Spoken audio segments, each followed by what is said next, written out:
In this video, let's discuss about how to install MySQL server into local machine. I was accessing the downloads of MySQL, so as I'm using the MacOS, so I have chosen the MacOS into this. If you are using a different operating systems, you can still choose the operating system that you are looking for. Within the MacOS, my laptop is on M1 chip, Mac provided M1 chip. We can download the Mac provided service here, server here. If you are using a different versions of the Apple, you can always download the version suitable for your machine. So these are the different versions that are provided by the MySQL. So I'll be using the 8.2.0 as an access. So as soon as I download, I could see the Mac in my downloads. So let me download that. Okay, if it is a login, you have an account, you can log in. So in my case, I don't want to log in. I just want to start the MySQL directly without logging in.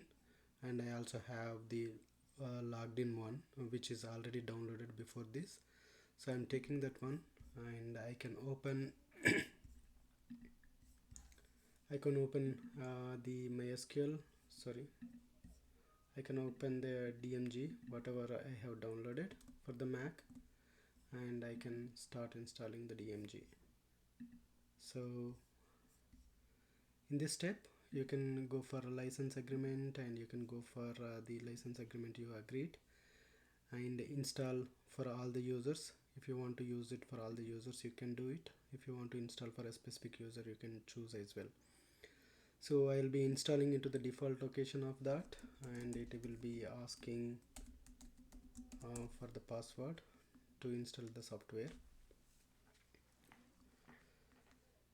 So once that completed, use the strong password encryption, so that is okay. I'll continue with the default settings that I have. This is the root user password you have to set.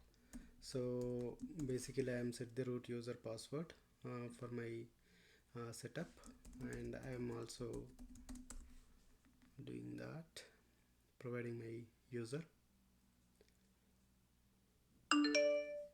So that's it. So technically you have installed the MySQL server that is required for your application. Thank you for watching this video. We'll come back onto the next one. Thank you.